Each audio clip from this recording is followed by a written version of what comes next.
Everybody, and welcome to PopStream, the official streaming show from your friendly neighborhood nerds at Pop Culture Classroom. I'm one of your hosts, Matt Slater. I am the Education Program Manager here at PCC. You can find me at Maddie Slay on Twitter, which I highly encourage all of you to do. And you have found yourself watching the PopStream Learning Lounge, our show especially for educators and librarians and parents, where we explore the educational applications of the pop culture that we all love. It's your community talking about your media because this is your pop stream. Tonight, we're talking about video games in the classroom. And I don't mean edutainment when I mean that. So we're not talking Math Blaster or Reader Rabbit. We're talking about capital V video games, just like the ones that many of us and the young people around us are already playing. We've got an amazing interview with Zack Hartzman, who's a high school social studies and ELL teacher based out of New York City. And he is the creator of Hey Listen Games, which is a website dedicated to gaming in the classroom with lesson plans that are ready to go. And if you know what it's like to be a teacher, you know how much of a help that can be when you're trying to implement something new into your classroom. And after the interview, we'll be playing a game live here on the show and highlighting the Hey Listen lesson plan that goes with it. And I don't want to give too much away, but if you ever spent any time on AOL Instant Messenger back in the day, be prepared to be smacked in the face with nostalgia. It's going to be a good time. For every episode of PopStream, I'm joined by Pop Culture Classroom's Programming and Partnerships Manager, Dr. Tajan Campbell. How are you this evening? I am doing well, Matt. I'm excited to talk about video games. I'm not the best at playing video games. I have terrible hand-eye coordination, but I am definitely the most enthusiastic. I have a very good time. So I'm excited to dive in. Do you have an all-time favorite to either watch or to play? It's a hard question. I grew up watching my brother play a lot of video games, and I think for me as an adult, what really made me a video game player as opposed to just a watcher is Zelda. I played The Legend of Zelda Breath of the Wild on my Switch, and it changed me.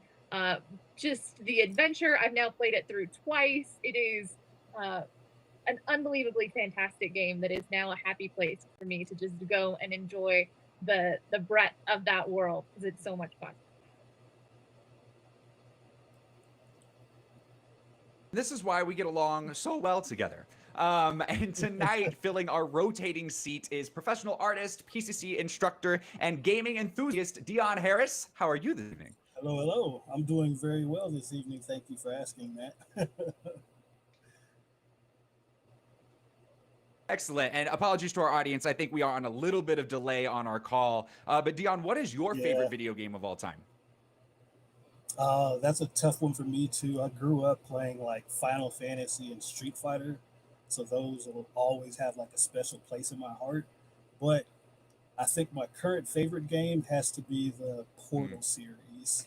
Ooh, that's a good one. Yeah, That one's a lot of fun. Oh, yeah. nice. Yeah, yeah. I haven't started Portal Um, Reloaded yet. oh my god. And the co-op in two is just Oh so much yeah, I fun. know. Yeah, I love the Portal series so much.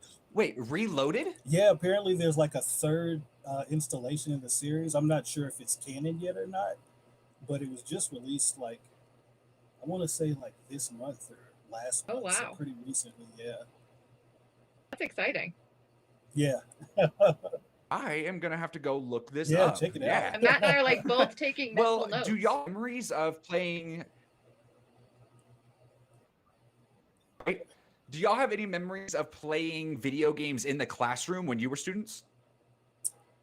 Oh yeah, Oregon Trail. Oregon Trail was the video game that we were playing when I was in school. I think the only other game was I can't even remember the name of it, but you used to like program this little like carrot to like do little like designs and stuff on the screen. And I guess it was kind of like to introduce us to I don't. Yeah, programming. I don't Yeah, I remember. can't even remember the name of it, but yeah, Huh? Oregon Trail and that were the only two games that we had about around that time. I don't remember much of playing video games in the classroom, but Asian, did you play anything? I do remember my Jumpstart game. So that was a huge thing in my family at the beginning of every school year to go and get the Jumpstart game that corresponded with that grade. And it was always Yes. And my parents were really smart. It was always like a big deal to go get your new game, and you had game time to play your game. It was really fun, and I can still think back to really fond memories I had of working through Jumpstart. And then when my brother would get one, he was several grades behind me. When he would get a game, I would want to play it too, just to go through the adventures. So I have fond memories of those Jumpstarts, and they came in the box. It was so much fun. Nice. I specifically remember Jumpstart third grade. And even when I was in like fourth grade and fifth grade, I liked the third grade one best. And so I would just keep playing that one over and over again. But in the classroom, I remember playing Zoombinis a lot. Zoombinis was a great one. And that's that, and like Beacon teaches typing, because they would gamify like how to learn how to type. I played a lot of that back in the classroom. But before we really dive into tonight's topic of video games in the classroom and moving beyond the edutainment games that we all played when we were younger, let me give you the rundown of PopStream just in case you're new here. And if you are new here, a very special welcome to you. Thanks for dropping by. PopStream airs every other Thursday with 2 different shows each month. Our first show of the month is simply called PopStream, and that's where we'll be diving deep into topics of all kinds of pop culture fans with guest authors, creators, and folk that can really give us a unique perspective on the media that we all love. So this show covers comics, graphic novels, manga, anime, film, and TV, and gaming. So no matter what brand of nerd you are, we've got something for you. This month, we talked to author and front person of the band War on Women, Shauna Potter, about toxic fandoms and how we can make sure we're making our fan space as inclusive as possible. So if you missed that, you can find that episode on our YouTube page and on podcast services. Then the second show of the month, which is the one that you are watching right now or listening to, is a brand new show for this season called the PopStream Learning Lounge. This show is designed specifically for educators, librarians, and parents because we'll be talking about specific ways to unlock the learning potential of pop culture in classrooms and other educational settings. We'll have guest educators and experts, our rotating cast, and we'll be talking lesson plans and sharing funny stories and incorporating the audience and demonstrations of exactly how pop culture properties can be used in educational settings. Last month, we got to talk to National Teacher of the Year, Tabitha Rosspury, about social emotional learning with pop culture, and we even played a rousing game of Know You Evil, which was a tabletop RPG designed for 5 to 10-year-olds. Tajan, that was a good time, yeah? It was so much fun, and I was really nervous going into it because I have not played those types of games before, and I was thinking, oh my goodness, we're going to be playing this game that's geared towards children, and I'm not going to be able to keep up. And instead, it was an unbelievable amount of fun, and I think just a really great demonstration of all the things that you could do with this game with kids from ages, 5 and up.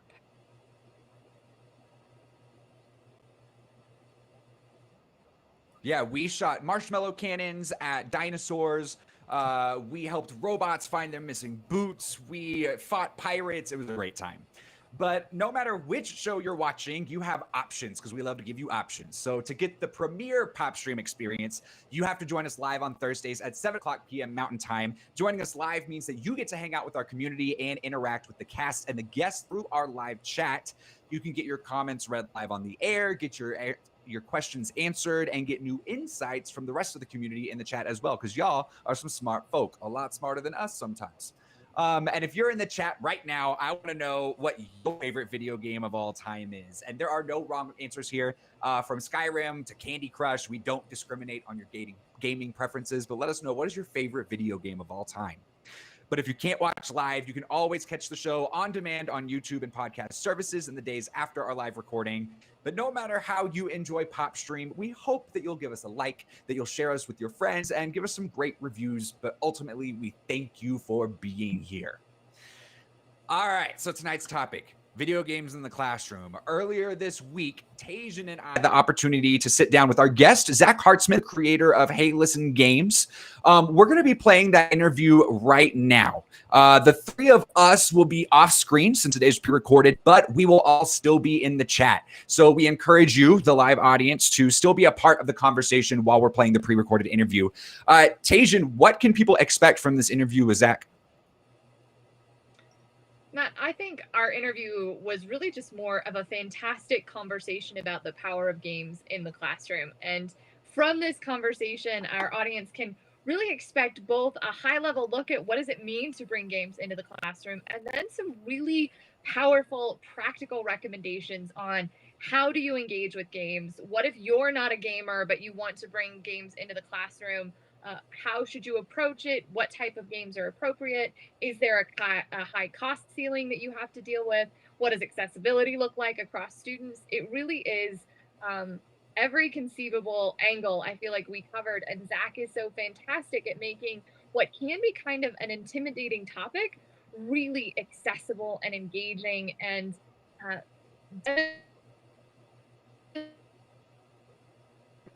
regardless, and you just want to bring games in with an educational purpose, we're going to cover it in this conversation. Excellent. I couldn't agree more. It's a really fun. But after this interview, don't forget that we'll be having a live gameplay demo highlighting one of Zack's lesson plans. So make sure you stay tuned for that. And with that, Christopher on the back end, we are ready to play the video.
Zack Hartzman here with us today, one of the members of the future class of video games as determined by the Video Game Awards, and the creator of Hey Listen Games. So, Zack, tell us who you are.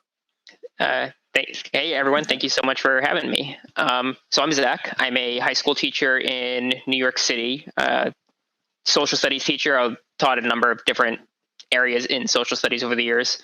Currently finishing up a year on U.S. history. And yeah, I'm the founder of Hey Listen Games. It's a website where I create curriculum and lesson plans around the use of video games in my classroom. Nearly everything there is stuff that I've taught with myself over the years in different capacities.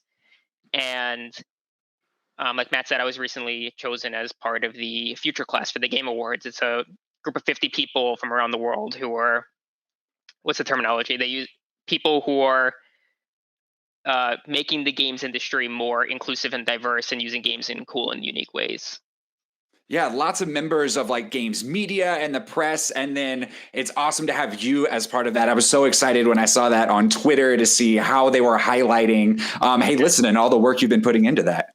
Totally. When because it was like a nomination process, and it was actually my wife who told me she was going to submit the form nominating me for it. Yes. And I was like, there's no way they're going to choose me. It's going to be all like, it's going to be games people. I'm a teacher.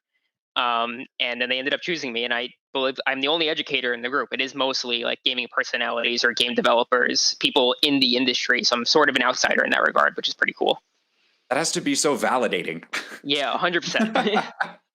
Well, and a great plug for education to really show the potential for education in gaming and just that crossover that a lot of people might not even be aware to make those connections. 100%. Yeah, it's awesome how like, especially it's been gaming and education has been kind of like creeping into like the public space more. It's like it happened with comics where like all of a sudden comics and graphic novels and manga were just like in school libraries. Like it was not there, and then it just like exploded. And that's starting to happen more with games. You're starting to see a lot more teachers take gaming seriously, which is just awesome to see. Yeah, it's kind of about where comics and graphic novels were like 10 years ago, right? Mhm. Where they were having the conversations of, is this legitimate? Is this something we can really use in the classroom? How do we get it in there? And now so many teachers are like, that is a staple part of my classroom. And we've seen things like, Zoom beanies in the classroom and the Oregon Trail in the classroom for years. But what you're doing is you're taking established game properties, right? Indie games, popular games that kids are familiar with, and figuring out how to unlock the educational potential in those, which I think is awesome. And that's what we're trying to do here at Pop Culture Classroom as well. And it's so exciting to see people like you also kind of on the forefront of this conversation, that, we can all kind of jump into this conversation and really push this in education together. Yeah, definitely. It's a big distinction. I don't use educational video games really. Like I played Oregon Trail and Mass Blaster. Hell, my parents had me playing Reader Rabbit when I was a kid. But like this is not that. It's the games that we're already kind of playing for fun. And I'm just like same thing with the ways that teachers have incorporated film or TV or just like the stuff that we're already engrossed in. Let's just find ways to bring that in. Speaking of things that we're already engrossed in, let's take just a quick stop before we dive into more about Hey Listen Games. And Zach, can you tell us a little bit about your nerddom? What are your fandoms? What types of mediums are you into? In addition to gaming, where do you hang your nerd hat at? In a couple of different places. So obviously gaming, I've been playing games nearly my entire life. It became a major aspect of my life more during the N64 era. It was really Ocarina of Time and Mario 64 that like it became a part of my life rather than just like a small hobby that I kind of did on the side.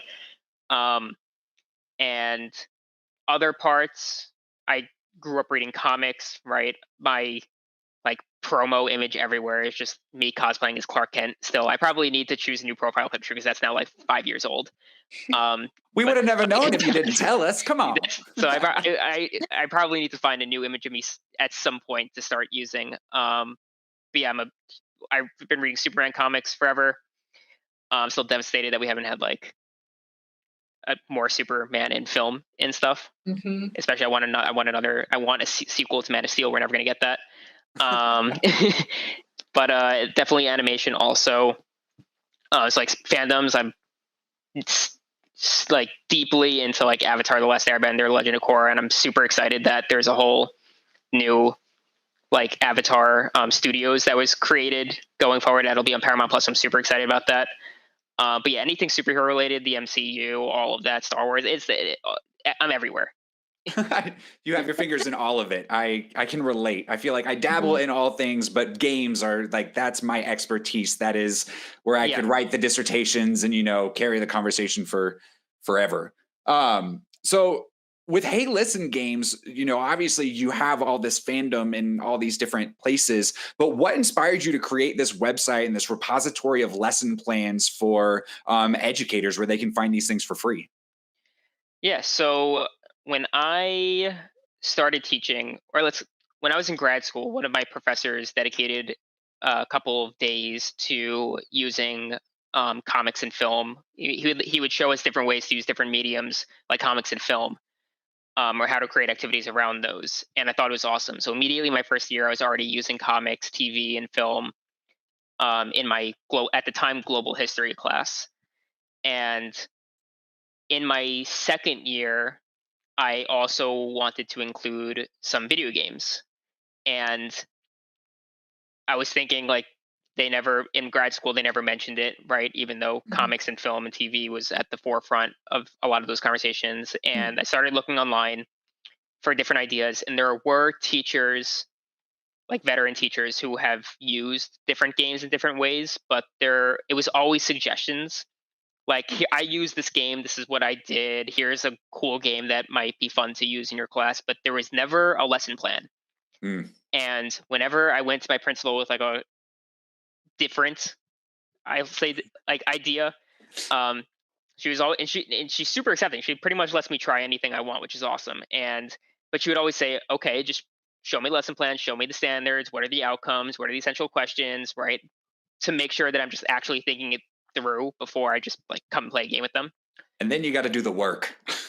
Right. So, but for comics and stuff or movies, you can find pre-made, like tons of pre-made activities already online. Like lots of people have already done that, and I couldn't find anything for games. So I just had to start making my own over the years. And as I was talking with other people in person, like especially at like PAX conventions or online, a lot of other educators who I bumped to were super interested in the idea and like have wanted to find ways to bring games into their classrooms. But they didn't know where to start. And it was like they were at the step I was years ago. So, and when was it? 2018, 2019? 2019, I decided to just take the lesson plans I had at the time and just publish them online. Just to start, I was just sharing with them, like just sharing them with everyone, just because it had been asked of me. Instead of just like giving another person a Google Doc, like making a copy of a Google Doc, I was like, I'm just going to put it all out there. And immediately, like I got tons and tons of positive feedback. And so just over time, it's now like all my curriculum is there for different activities, for different like lesson plans, unit plans I've done. And it's kind of grown into, it's also a personal blog where I'll blog about my experiences teaching games with my students, whenever I put up a new lesson, I'll provide my rationale for why I chose this game or how I've used it or how I plan on using it. Because I haven't used every single lesson there yet. A lot of it is like me thinking towards the future. I'm just going to make it now and then teach it with it later. And it's just been like almost no pushback from any teachers. And we'll get into like the nitty gritty, like around like accessibility and affordability. But like as a thing to do, everyone's just been really excited about it. Well, having that lesson plan there is huge, because if you're unfamiliar with like teaching practice or what it's like to teach in schools, it's totally one thing to have the idea, right? Then it's another thing to figure out the logistics of, now how is that idea going to work with 20, 30 students? And then it's a whole nother thing to say, how do I fill in this lesson plan? Because depending on the environment where you teach, you might have some really strict and robust requirements for how to actually write up your lesson plan and all the things that need to be on there. So for you, and I've seen your lesson plans and they are beautiful, first of all, but to have that ready to be able to show an administrator just takes away so much of that barrier of what a teacher might need to do to implement these ideas. And having the resource of your website to go to, just like people can go to for film ideas or graphic novel ideas, in my opinion, does a lot to really legitimize using video games as a learning tool to just say, no, go check out these lesson plans, go see how it's standard aligned. And then, let's talk about how we can get that into my classroom. Right. In looking, Zach, at video games, you talked a little bit about this when you talked about your nerddoms, but what is really your history with games? How long have you been playing? What are some of your favorites? What was kind of what were your gateway games into getting into the realm of video gaming and education? So gateway games into gaming, the first one I can recall is the original Super Mario Brothers cartridge combined with Duck Hunt. I still have it on one of my, it's up there somewhere. You got to have the Um, CRT TV set up for that one. Yeah, we had a massive CRT TV in the basement. It was great.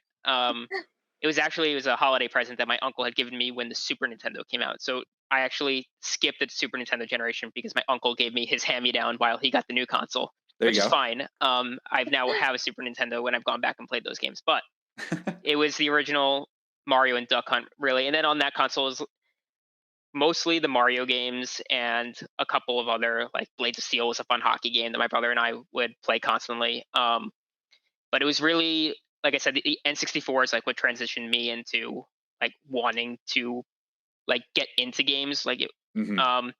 It did that to More a so- lot of us. yeah, it Yeah. wasn't just like Yeah, that on was the the console.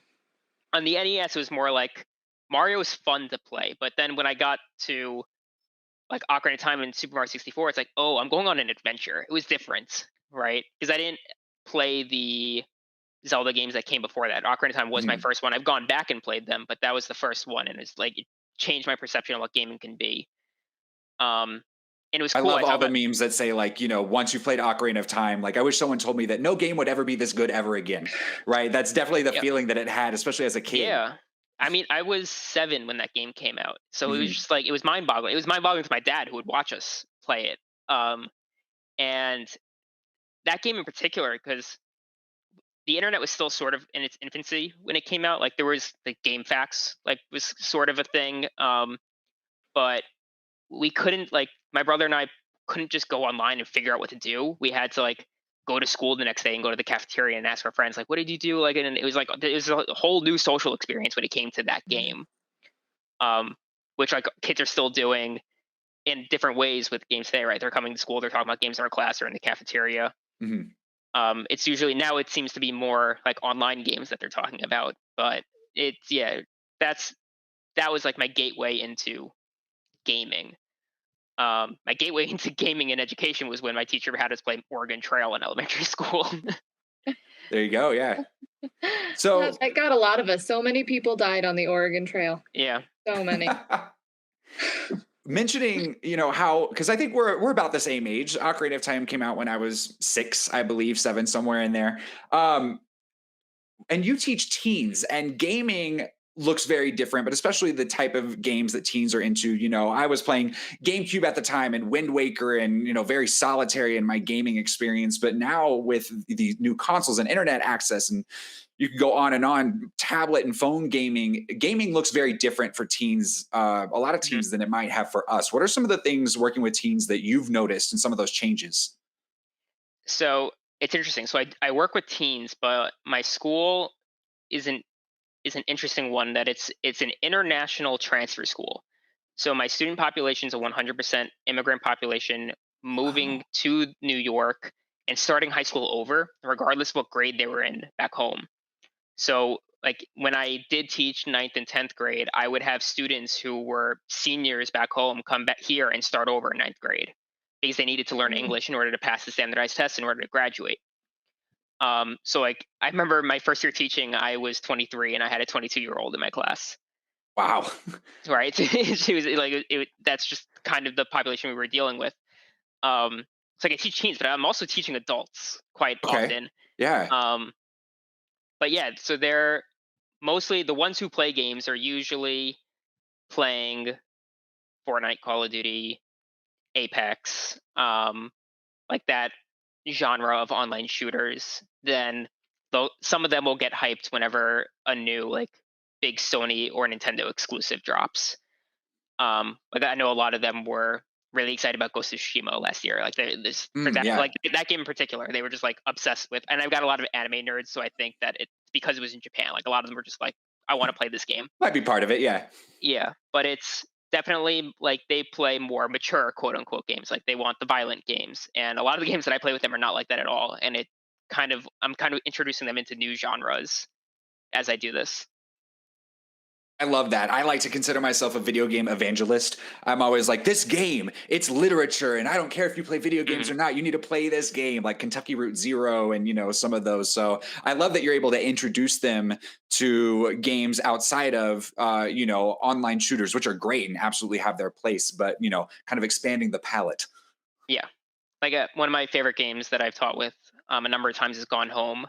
and what remains of Edith Finch. I usually teach them together, and all my students, like all my gaming students, were just like, "Yeah, I never played a game like that. Where you just walk around and just like pick stuff up." It's like they're usually and read, in these big action games. Yeah, definitely something different.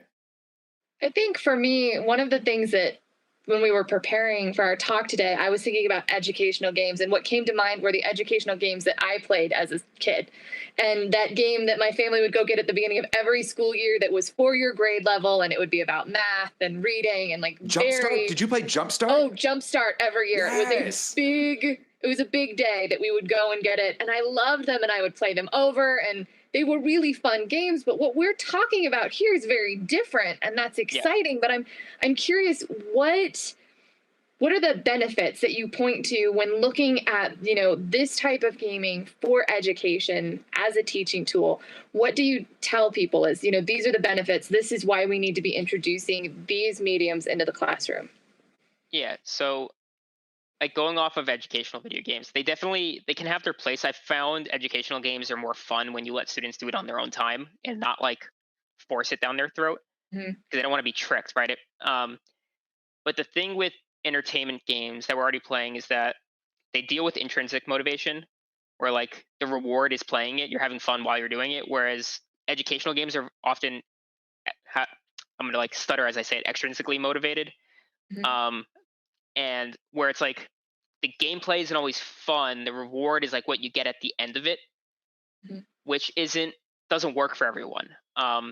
Whereas if you're having like, and this is why you hear a lot of people like, this is why gamification is also it's becoming bigger, where people are trying to gamify learning environments, because they want the like learning process itself to be intrinsically motivated, right? And games are a very good example of that, where you're having fun while you're doing it and you're learning along the way. So I advocate for entertainment games because they are that, and they already hold so much educational value if you just look at it in a different way, right? You can have fun with it, but it's also giving you ample time to like analyze what you're doing.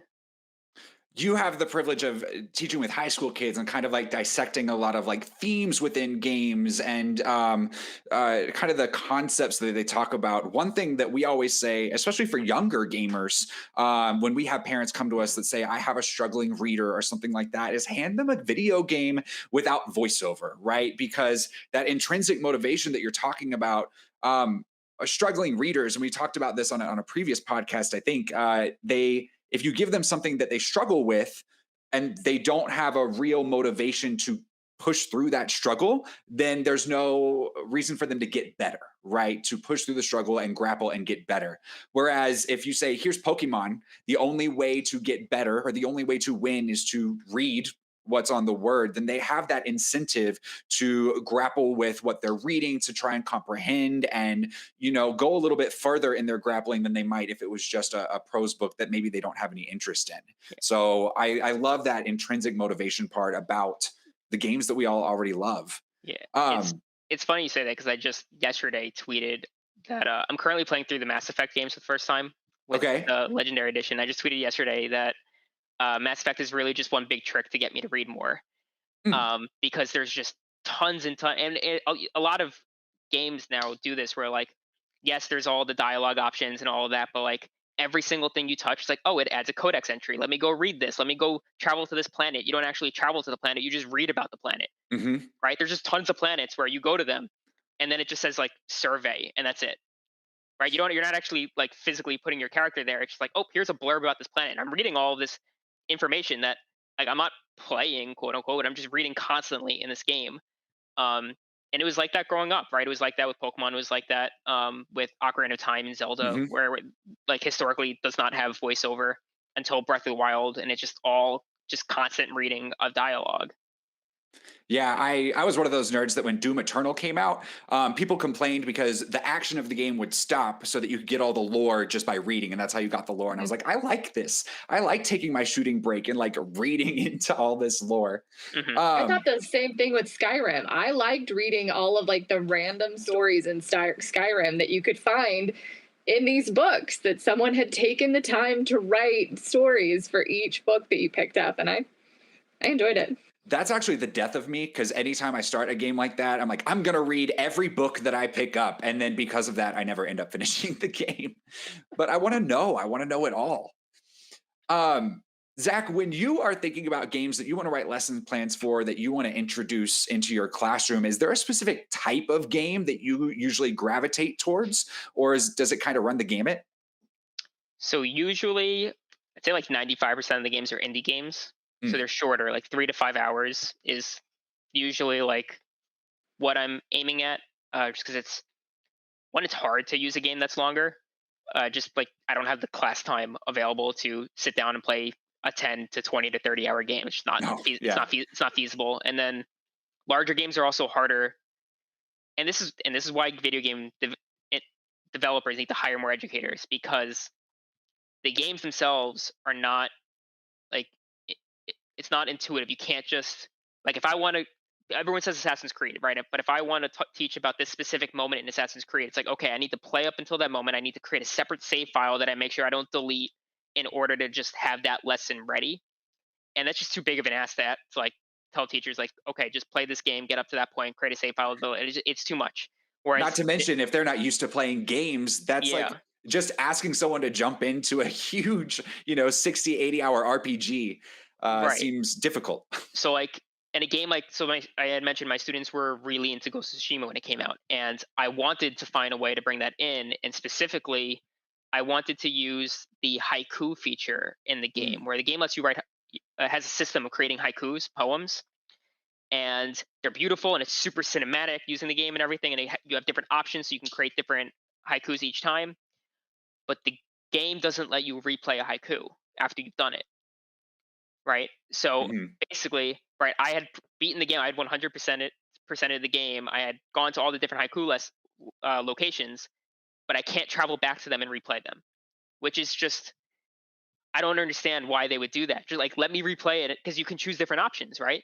Mm, So I yeah. wanted to bring the game in, like have my classes create haikus together, but I can't do it, right? So a lot of the big games could be so cool to use in different ways, but they're just not built in that way. Whereas indie games, pretty easy, right? Especially right if they're only a couple hours, then Mhm. it's not a huge ask on the teacher. It's not to like play it once beforehand and then create an activity based on it. I imagine it's also easier to distill a shorter experience down to, the message that you're trying to convey within your lesson plan, or whatever the standard is, right? Yeah. And then like in terms of genre, often like I feel like the easiest genre to step into is probably a walking simulator type like Gone Home or Edith Finch, where the like literacy around using a controller is not too demanding. A student Mhm. who's never touched a controller could figure it out in a couple of minutes. Although the dual sticking is always really hard, like controlling the character and controlling the camera at the same time, can take a while for people to wrap their mind around. But that's always I usually tell people to try those out. Mhm. And so, for listeners who may be less familiar, when we say a walking simulator game, it's usually in first person, Yep. and you are operating the controller. One analog stick is the X axis, and one analog stick is the Y axis. And yeah, if you're well versed in games, that comes naturally to most of us, right? But if you've never picked up a controller or never had to operate something that way, it's a small barrier, but definitely not as much as something where you're also shooting or using a sword or doing any other really involved mechanics. So some of these walking simulator games, can you tell us about like why is it called a walking simulator, and what are you actually doing in those games? I don't know the origin of the name walking sim. I assume because they're just like the gameplay is walking around, picking stuff up and reading. Yeah. And in Gone Home and Edith Finch, right? They're both like you're in both of them. You're just walking around a house, and then you just kind of let as you do that, you just let the narrative right come right. You're just playing. It's a set narrative. You can't really change anything. Um, but how much you get out of it depends on how much you explore around the environment. Mm, Um, and they're great. It's especially because like a lot of kids aren't playing those genres yet. They're mhm. playing the fast paced stuff. So when they get a game like Gone Home or Edith Finch, and all of a sudden, like the gameplay is reading journal entries or reading like calendars and like random items that they're picking up around the house. They're like, "This looks like my house. This is where I live." There's papers all over the place, or even looking at like the rest, like just because you can, like they pick up a cereal box and you look at the recipe label and they're like, that's fun that they like actually took the time to put that there. It's a different way of getting them to like engage with literature. It's a different cognitive lift too, because it's not a linear narrative. So Mhm. when we're saying it is a narrative, there is a story there, but it's something that the player actually has to piece together themselves, because they might find this note over here, and then they might find this little bit of environmental storytelling that is just, Mhm. a part of the house. And they might find this bit over here, and then they're actually having to piece those together, which I think is a cool way to get the mental lift of the student involved. It's just like we say with comics, where you're having to put together the pieces in between the panels, right, to string all that together. With these type of games, they're doing the same type of mental lift, but in a different way, because they're still putting all these different pieces. They're collecting all the puzzle pieces, right, and figuring out how does Mhm. that work with author intent. Why did the writer choose to do it this way? What is the subtext of everything that I'm not actually reading? So I'm a huge advocate and so fascinated by all the different things that this can offer. So I know that you do high school, right? Mhm. Um, have you ever worked with younger grades, or just strictly, or written a lesson plan for younger grades? I personally haven't, although like a lot of the games on my website, not all of them, but a lot of them could be taught to middle schoolers. And I know a lot of like whenever I tell people like go to my website, look at my lesson plans, I also tell them like you don't need to do it exactly the way I did it. Like my handouts are there, but like change it, modify it, adapt it however you want. So you, like it can. A lot of the games have been tweaked by other teachers in a middle school or even a couple in an elementary school setting. Oh wow. Do you know what games they used, especially for like elementary school? So the teacher who got back to me in regards to elementary school used kind words with his students. It's a game that you do need to like moderate because it Mm. can deal with some heavy themes. It's basically it's an online game, and the entire premise is just like it's got like really chill music, and you just write positive letters, and you like just send them out, and then other people can read the letters and respond. And it's often used as a way of like a lot of people use it to kind of vent or talk about like what issues they're dealing with. So when I played it with my students, they're like I had them choose a concern that they're willing to share. And a lot of them explained like, "Oh, I'm struggling in this class, or I'm very nervous about going to college." And they would send these letters out um, into the unknown, and then the next day we'd look at the responses that they got from other people online, and it's always just like encouragement. So I know someone who did it with elementary school students, but they kind of parsed to make sure everything that they were seeing is perfectly fine because there are right if you play it long enough you'll see like people dealing with a lot of social emotional health things like people will talk about depression, people talk about anxieties that they have. So like in my high school setting we were able to like navigate through that, but not everyone may want to have those conversations yet with Mhm. super young students. One of the things that I love on your website is that you actually have your lesson plans kind of broken down by subject, right? You have your social Yeah, studies. I believe you have a section completely for social emotional learning. Is that correct? I do, yes. Yeah. Because so one of the and this is becoming more popular across the United States and other countries as well. But one of my classes is an advisory class where it's mostly social emotional check-ins.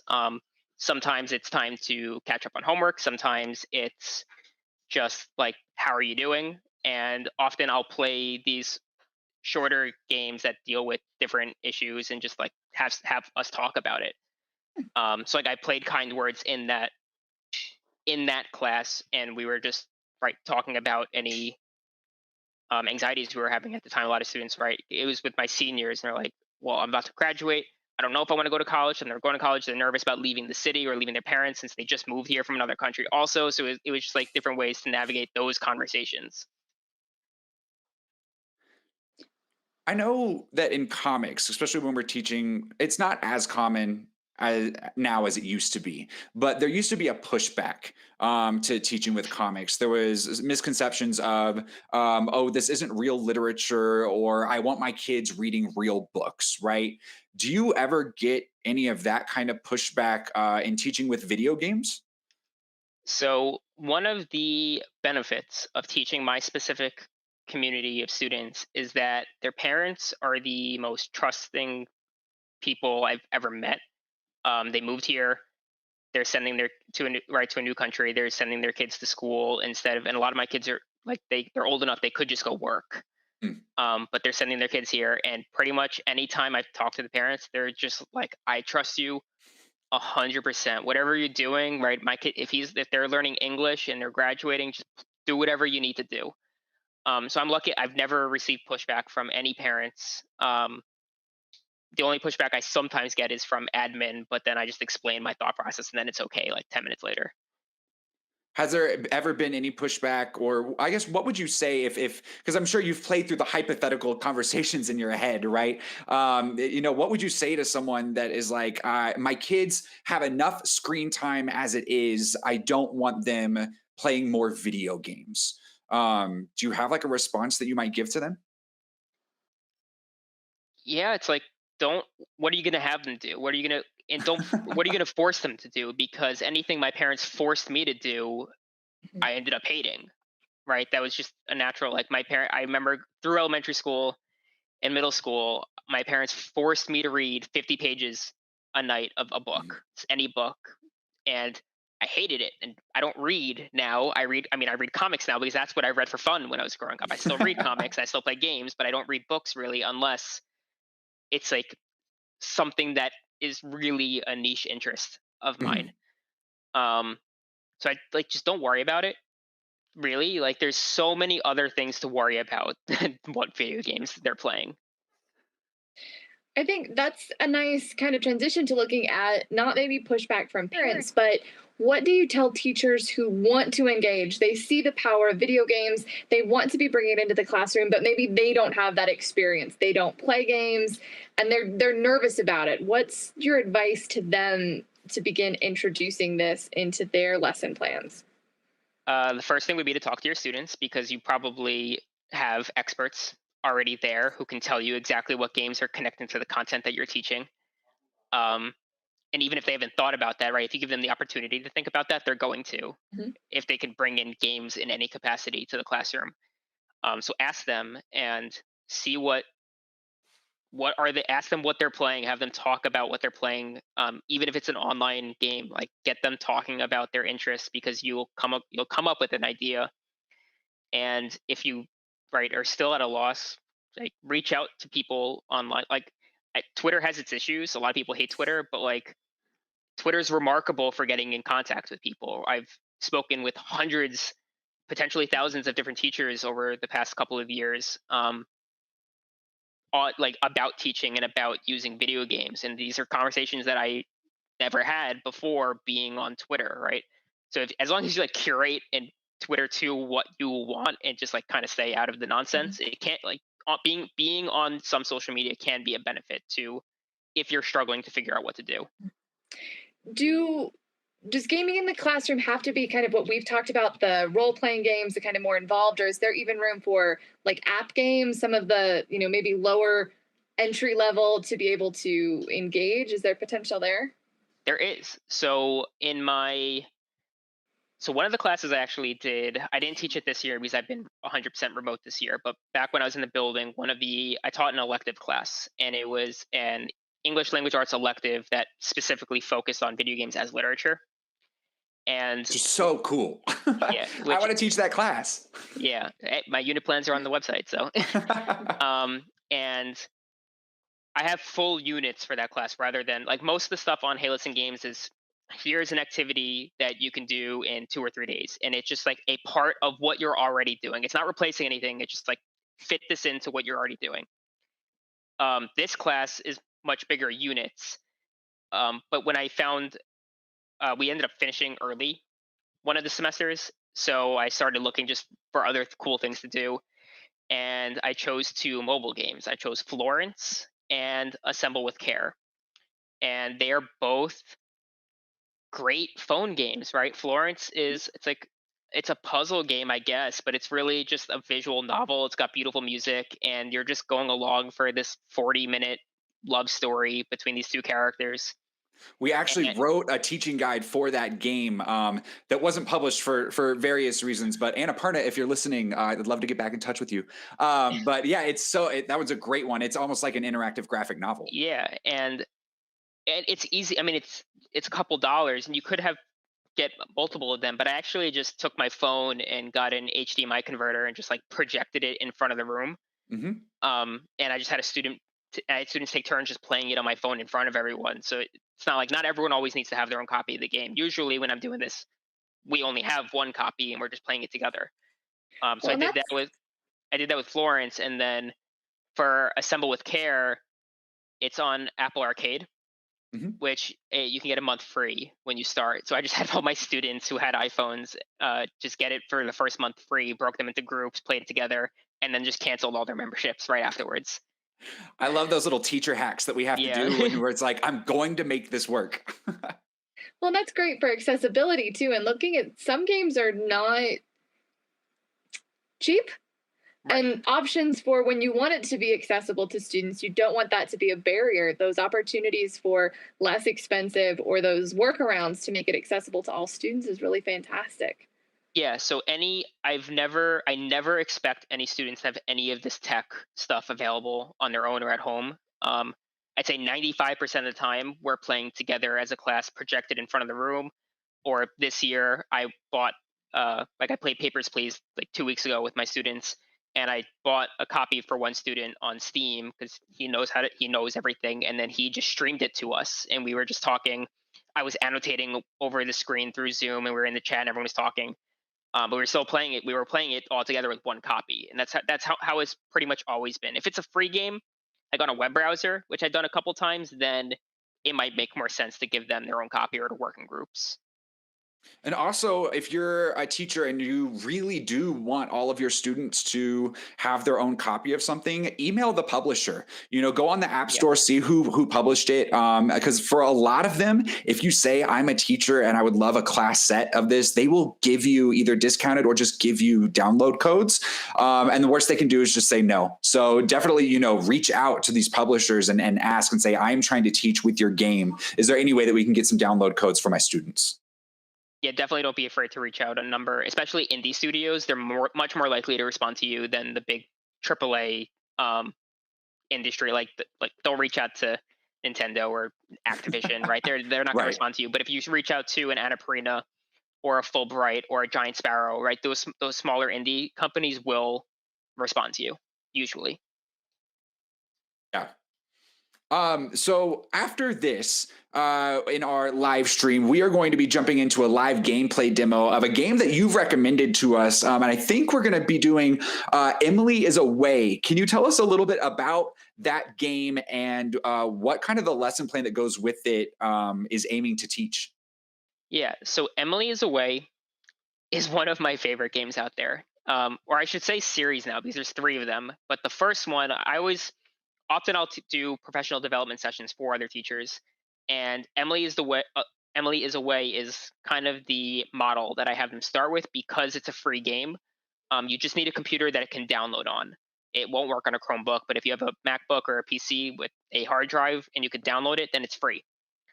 And it's all text. There's no voice acting. It's just a 100% text game, and it's a short story told through a retro chat client like AOL Instant Messenger. And it's got all the noises and the waves of nostalgia will go over the teacher.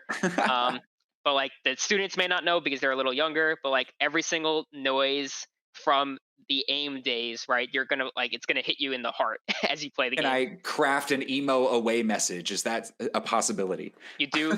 you got your little bios. It's got the same sounds. Someone logs on and logs off. You get your little like profile avatars based on the year that you're playing in the game. And it's a story, right? You play as a nameless character. So you can whatever. It's sort of like role playing. The character can be whatever you want the character to be, and you're talking to your friend Emily, and she will message you, and then every single time you're just provided with 3 different dialogue choices. You choose which one you want to say, and then you pretend to type away on your keyboard. Whatever you type, it will type it out on screen for you, and you send it. And that's the entire game. So when I teach it, I always teach it in regards of like how effective it is our dialogue choices in telling a story, because I like having students see how stories can be told in different ways. And Emily's Way is a great way to introduce people to dialogue choices, right? And to see how it can, because the ending of the game will change depending on what you say. And I'm sure kind of like the tone kind of shifts depending on how you play. 100%. So like when I played the game, I was choosing everything as if it was me when I was 17. Right, I was like trying to role play my younger self, and it was like and it's just as cringy as I remember it. But it's great. And then like we were having students like decide like, is this an effective way to tell a story? Did they feel like their choices mattered and where it went and how it played out? That is awesome. So we are going to be pulling that up right after this interview and a quick little promo for some things. We will have the lesson plan pulled up as well. We'll be playing it live. So everyone watching, you can look forward to that. Zack, I cannot thank you enough. I know you taught a whole day today and then came to talk to us. So thank you so much. And, of course, anytime I'll come back. Yeah, awesome. And tell us, where can people, one more time, where can people find you and where can people find your lesson plans? Sure. So I'm pretty active on Twitter. I'm at HeyListenGames_. Don't forget the underscore at the end. If you just the regular at HeyListenGames is some inactive account that I'm trying to get but haven't succeeded in getting yet. And I will second that Zack is a great Twitter follow. So if you're an educator out there, make sure you go follow him. Thank you. Yeah, and that's an easy way to get in touch with me. Like if you send me, my DMs are open there. So if you send me a message on Twitter, I'm likely to respond to it.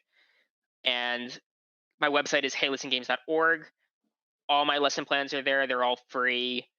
There are like, you could donate. There are people who donate or support me on a Patreon page that I have, but like teachers don't make money. So please, like if you don't have the means, just take them and just tell people about it. But there is a contact form on Hey Listen Games that you could fill out. It'll shoot me an email, which I'm also very likely to respond to. Can confirm that works. That's how we got you on the show. Yes. Well, Zack, thanks again. And we will hop back over to our